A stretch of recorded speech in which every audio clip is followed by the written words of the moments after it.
the governor of Southeast will have done their work, I see no reason why Samuel Ekpa all the way from Finland will be controlling what is happening in Nigeria. They say I'm talking trash. They say I'm saying rubbish. They say I should keep quiet. What did I know? Do I know the numbers of people that are dying sit at home? What caused the sit at home in the Southeast? When Buhari was doing his shenanigans, his boys, because I know Buhari was not active then, it was people like the Malami, then Garuba Shehu, and the rest of them. Ngige was in that place. He could not told these people. It was after Buhari died. Ngige said, I met Buhari. Buhari was my good friend. I met him when he was alive to release Nnamdi Kanu, but he paid. Why did you two say it when Buhari was alive? They all kept quiet. The Southeast leader, they kept quiet even when the two court of the land have said in court, one in Umahe in Enugu, said Nnamdi Kanu should be set free because he was kidnapped from Kenya. I know they don't like anybody using this word kidnapped from Kenya. If he was not kidnapped from Kenya, why did Kenya government deliver judgment in favor of Nnamdi Kanu that the government did not aware of Nnamdi Kanu arrest in Kenya? And such, they ordered Nigeria government to pay Nnamdi Kanu 120 million. So it's kidnapped. There's no two way about it. There's no how you want us to put it. It's all about kidnap. And you brought him to the country. You deny him bail. The same thing they are doing to Samuel Ekpa over there in Finland. I've said the time of the number when this issue came up, I said something is fishing. If truly Finland want to work, except they are working, they are working on script.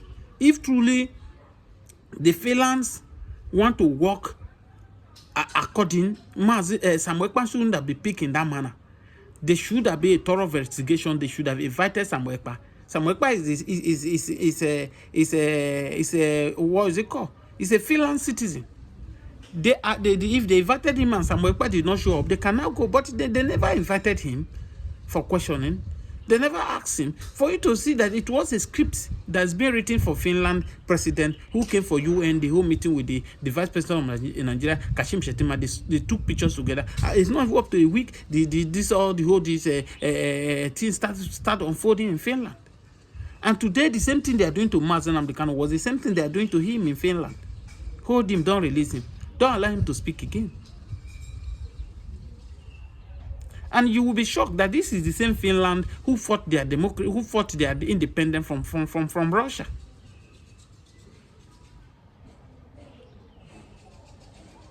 So you can now see, when I was telling some of you who were insulting me then, you're not Igbo, you don't know what is happening in Igbo land.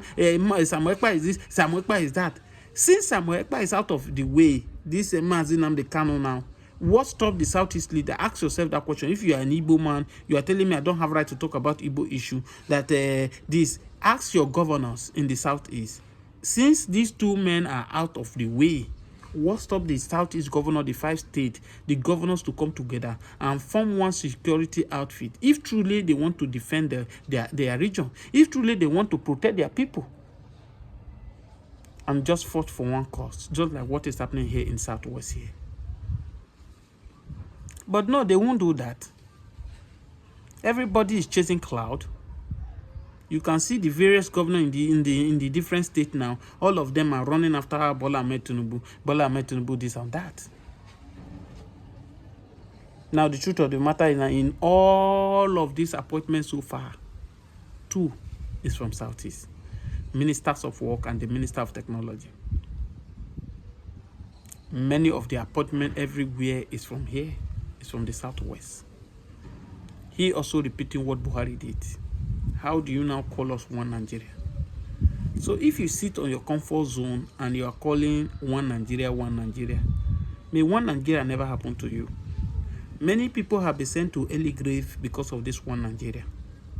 I'm not saying that if each region go on their own, everybody go and live in their own, that we will not still face our challenges and all that, but we will know how to tackle it.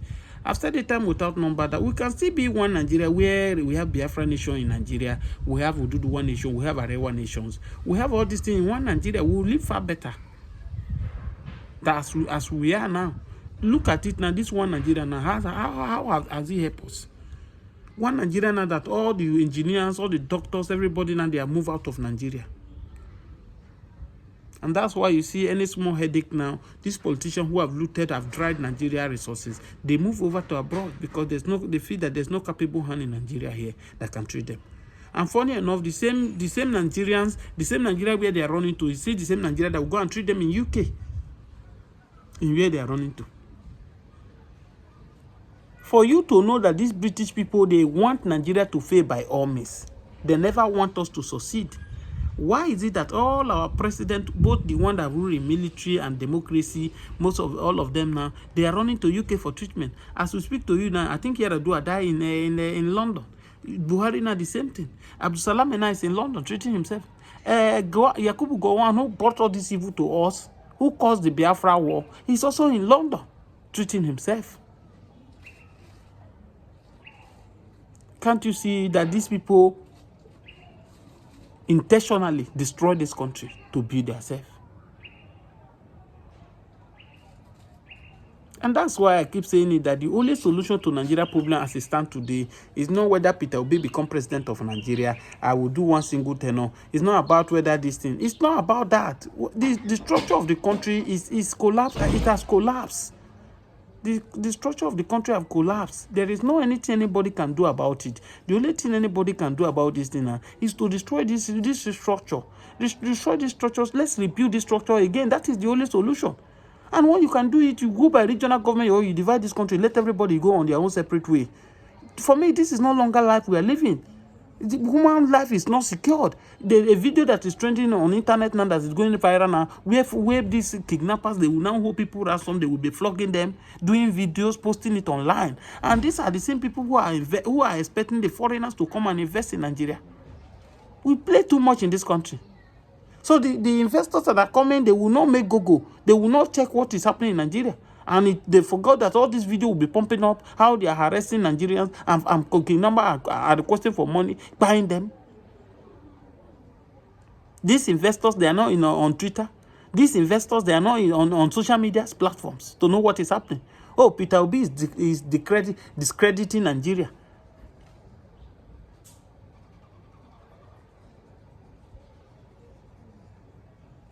We need to wake up. We need to go. The worst part of it that are even paining me most now, the poor masses, poor men, children who are supposed to stand up and fight for their right, because the peanut they have given to them, they are still blowing drum, beating drum for these same people who have murdered their future. How can they call you? They use a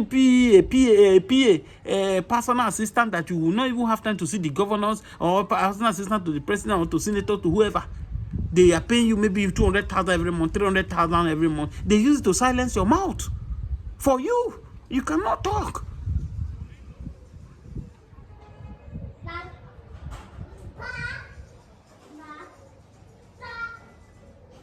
Who has done this thing to us as a country?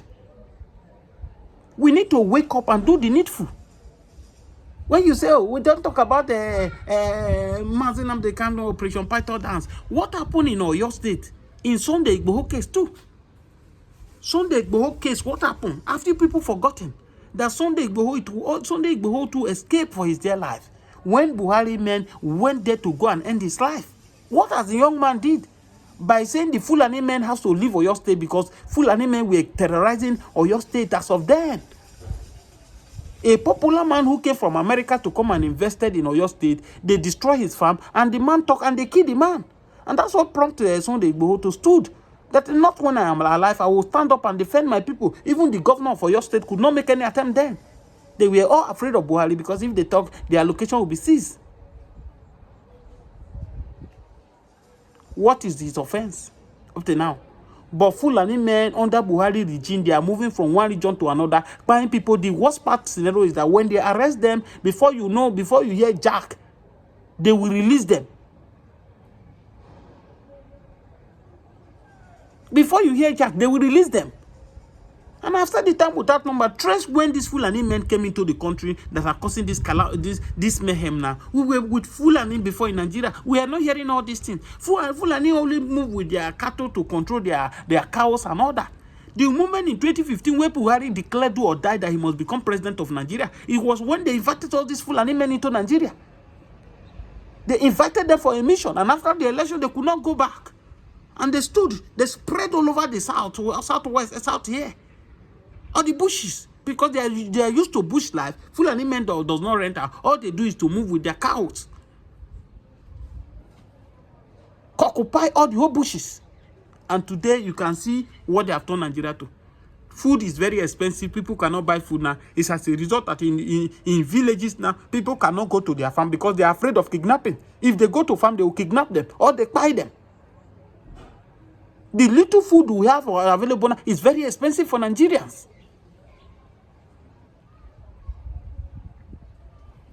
I've said it without number. Any Igbo man in Nigeria today, in diaspora, you are watching this my video, you have your mouth, you insult Nnamdi Kanu, you are insulting Samuel Ekpa. Thank God for this men you are calling. If not, because Southeast will have been grounded by now.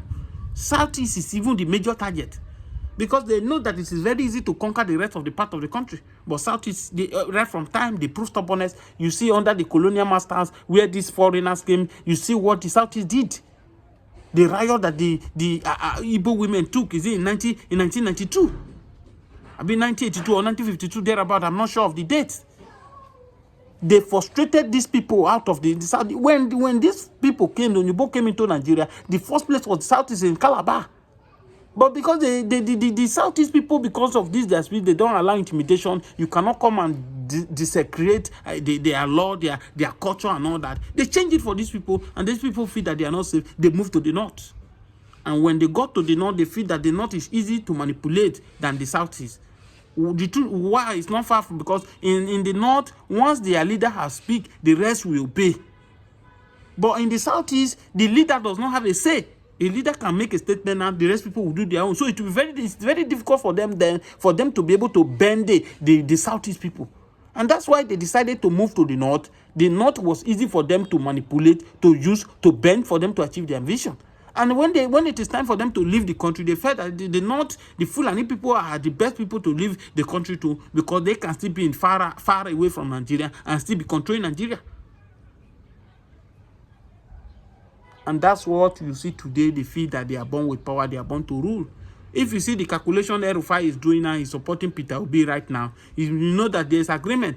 Don't forget that the agreement that Peter Obi is saying, oh, I will not spend more than 4 years. I will use 4 years. If Obi get the ticket today, what El-Rufai, if El-Rufai is not even the vice president, El-Rufai might be the one that they are targeting in 2031 to become the president.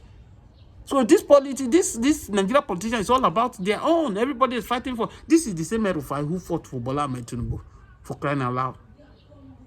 We look so stupid in 2023 when the South stood. Obi have 48% vote in the South here, South generally. But they are the one who caused all this thing, and they are looking for what they have, the problem they have caused. They are looking for who will remove it. Which I advise anybody not to push. He said that day, I will sit on my comfort zone by the grace of God if God spares our life. And I eat my food. Please share this video, subscribe to this channel, on your notification. Thank you for watching. Today, nobody hardly talk about Operation Python Dance that was carried out in the Southeast against Nnamdi Kanu. It was announced to us, and we heard that Nigeria army went to Nnamdi Kanu, and a lot of people were reportedly killed in that incident. If that is not okay for you, what about Sunday Igboho own? I will show you video part of those people who did all this Operation Python Dance has come. And be crying crocodile now. I will show you the video of a soldier man who is crying now.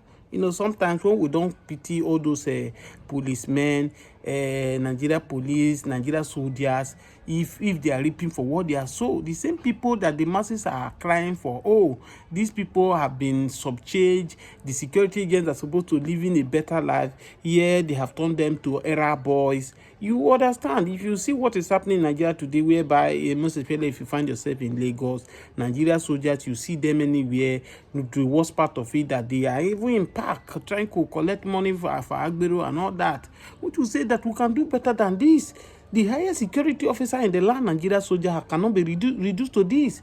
Why? Because the greedy politicians have hijacked everything. have hijacked everything. Now, the Operation Python dance in this that took place in the southeast under Buhari. Nobody is talking about it. Why did the Operation Python dance? When the man has not missed his course meeting, suddenly we hear Operation Python dance in the southeast, and that is what are part of the problem that have happened in the southeast today. If today is your first time of joining me, please kindly subscribe to this channel. Subscribe to this channel on your notification and share this video massively, because we are going to be revealing so many things secret that you don't know on this platform today to you today. As I speak to you now, you can see Hope Uzodinma is crying crocodile tears. That why is it that these people that are killing his people in the southeast, that is, they are killing the APC member? You will watch the video where he say, "Oh, APC national chairman has APC chairman have been killed, APC woman leader have been killed, APC youth chairman and all that have been killed. Why is it all APC member?" These are cry of Hope Uzodinma, and this I think will have been avoided. I said it time without number when Buhari government and his boy was doing their rascality in the north, in the east, by thinking Operation Python dance. No Southeast governor have the audacity to call Buhari to order, just like the way Akeredolu do in the southwest here, where he stood against all that Amoteco will operate in respect of whatever Buhari likes. No any governor in the southeast. All of them, they keep me just the same way they are doing now, dancing, beating drum towards Bola Ahmed Tinubu 2027 elections. To the extent that the one that called himself professor in Anambra State now is calling Peter Obi need to take to psychiatric hospital. For me, even if I don't support Peter Obi presidency for Nigeria, between Peter Obi and him, the professor who is calling somebody should be taken to who should be taken to psychiatric. Under Peter Obi as a governor of Anambra, Anambra was secure than what we have today. Today we just saw eminent boy who is doing well on his own. The only crime is committed that he live in this country called Nigeria, and he was being murdered. And I can bet you that the people, the killers of this guy, will not be brought to book. And here you are, somebody who is saying, "Oh, we cannot continue like this. This one Nigeria is killing Nigeria. One Nigeria is consuming Nigeria. Allow us to go." They say no.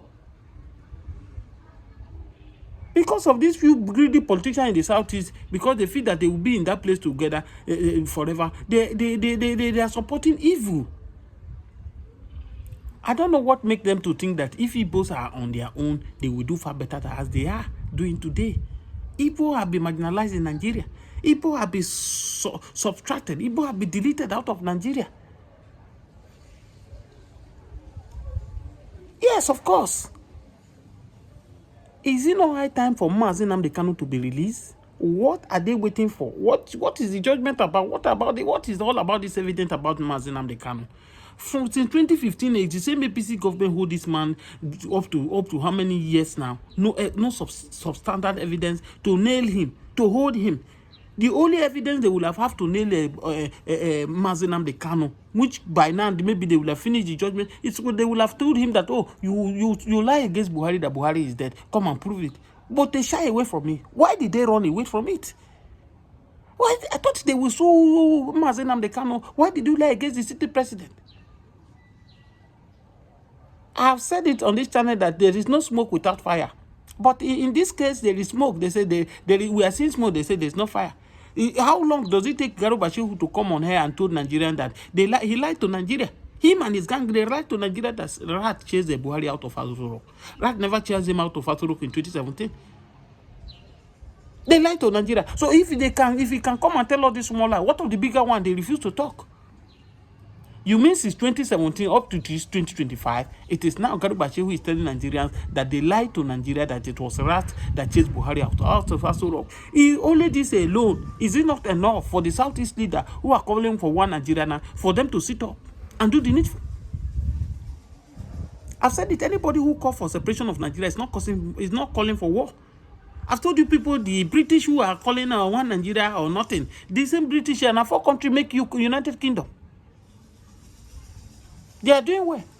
The United States of America will copy our democracy for. Go and check how they run their democracy. Is it like all the shenanigans democracy we are ruling here now? Military person is ruling in Rivers State. For how many long now? and elected people were being suspended by somebody, even without the legal backup. And we are shouting that all is well with Nigeria. A country where INEC chairman will collect all the whole money in this world, he cannot deliver a credible election. And this is what we get.